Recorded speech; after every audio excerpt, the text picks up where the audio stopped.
Yo, what's up mga kapaslupa? Welcome back welcome back sa ating channel. So, ayun na nga, for today's video nagpatos nga tayo ng ating ibon. Dito lang, somewhere in Trece sa may Kabuko. Dinala nga pala ni Boss G yung ating apat na ilalaro ngayon sa South. So, pinatos ko nga pala doon sa may bandang Kabuko. So may Southville yata yun yung area niya. So pinakawalan niya ng 12:08. So titignan natin kung sino ang unang dadating, kung sabay-sabay ba silang apat o isa-isa silang dadating, at titignan natin kung ilang minuto nila. Time check nga pala 12:13. So meron na silang 5 minutes na lumilipad. So pinatos ko nga pala ng tanghaling tapat yung sobrang init para masana yung ibon natin sa initan. At syempre kung maiksi yung distance nung pinag-releasean nila, madodoble yun, gawa nga ng init yung klima. So sinasanay natin sila sa mainit kasi nga sa papasok ng summer yung yung magiging race natin ng South. So hopefully makapagpadulo tayo dito sa apat na ilalaro natin ngayon. So meron nga pala tayong binitaw yung checkered natin, checkered, blue bar white top at dalawang blue bar.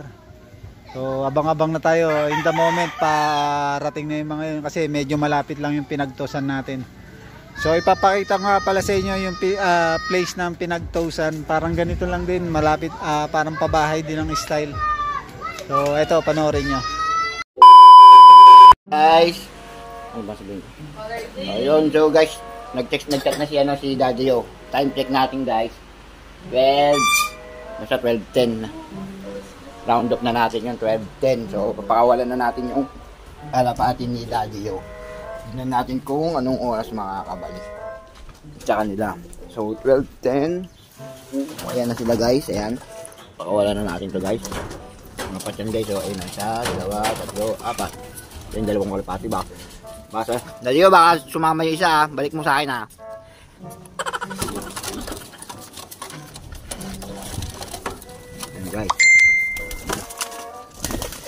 Guys, ipad na.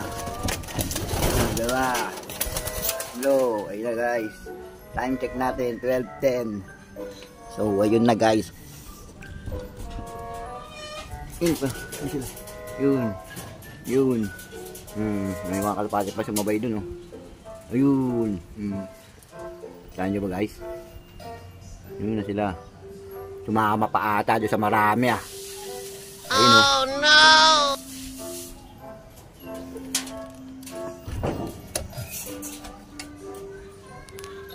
Nako po, mukhang sumama pa ata doon sa marami.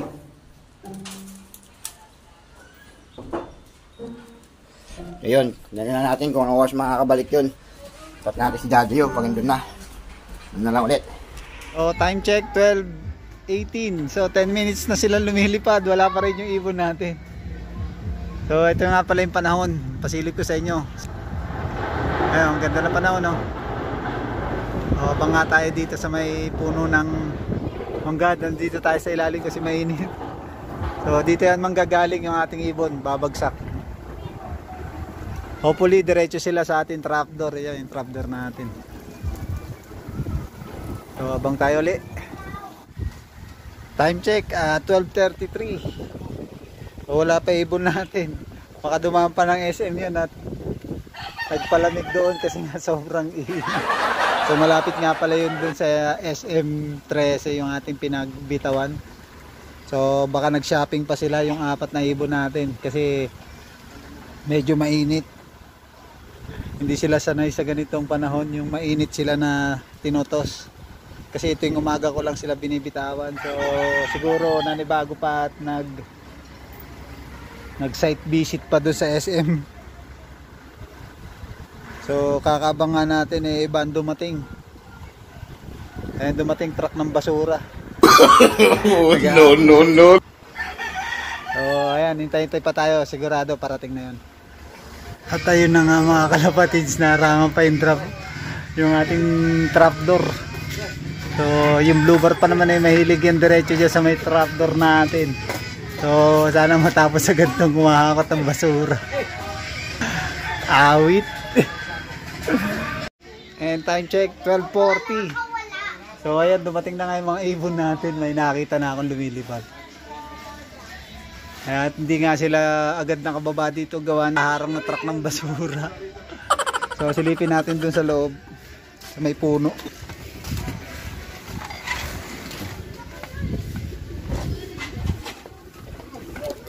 Ay. So saan na yun? So ayan na nga, meron na nga dumating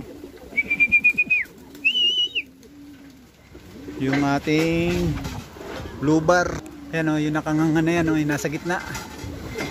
Ayan, nakanganga na yan yung blue bar. So yung blue bar white top ay nandyan na rin. Tsaka isang blue bar ang checkered ay wala pa. Yung isang checkered natin. Dalawang blue bar at isang blue bar white top. So yung checkered wala pa mga kalapatids. So dumating yung tatlo is 12:40. So hindi pa makapasok gawa ng ayun o, nailang sila doon sa may truck ng basura. Ayan o, nandiyan sila doon sa may pasokan natin dyan o. So yung mga YB natin nasa labas nga din pala mga kalapatids. Gawa ng tinuturuan ko silang mag-ronda. Ay, naayaan ko lang sila dyan, di ko sila pino-force fly para makapag-viewing sila na maayos. So tignan natin kung anong oras dadating yung checkered. Napalayo yung checkered siguro. So ito na nga yung tinos natin na blue bar white top natin. Tapos yung isang blue bar ito. Yan o. Tapos yung isa pang blue bar natin na ayan kasama. Ayan o. So kulang pa tayo na isa, yung checkered natin wala pa rin. So siguro nanibago at ngayon lang siya natos na medyo malayo-layo ng konti. Many hours later. Time check 1:30.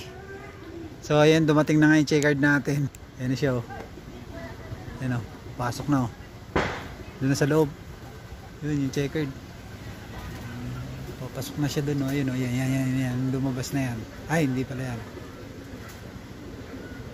So ayun, yun, papasok na. Ayun, yung nalaglag. So ayos, kompleto na yung ating tinos doon sa may kabuko. So kanina pagdating niya dito siya dumapo sa poste na yan. Meron siyang kasamang dalawa. So lumipad na rin yung dalawa kanina. Siguro napasabay siya doon kaya natagalan umuwi.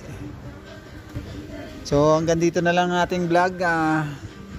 Tuloy-tuloy na tong ating toast na to, gawa ng malapit na ang ating south. So umpisa na uli ng ating karera sa BBC. So kita-kits na lang uli, giging video pala natin. Ayun. So magwo-work muna ako. So hanggang dito lang, babush. Yun nga pala, please follow Boss G. Ayan. Plus ko dito yung kanyang page, kanyang Facebook page pala. Ang kanyang page sa Facebook, ayan, Boss XG. Ayan nga pala ang kanyang page, paki-follow na lang mga kalapatids. Nag-uumpisa rin tong ating kaibigan nito na nag-ibon kasi nag-acquire siya sa atin ng ibon. Yun nga, bali apo nga nung checkered na yun. So napaparonda niya na rin doon, gawa ng katatapos lang sa pagkain na kayong mga ibon na binigay ko sa kanya, yung na-acquire niya sa akin. So buli maparami niya at mapalipad niya rin sa karera yung ibon na yun kasi maganda ang pinanggalingan ng ibon na yun. So hanggang dito na lang and goodbye and happy flying mga kalapatid. See you on my next vlog. Babush!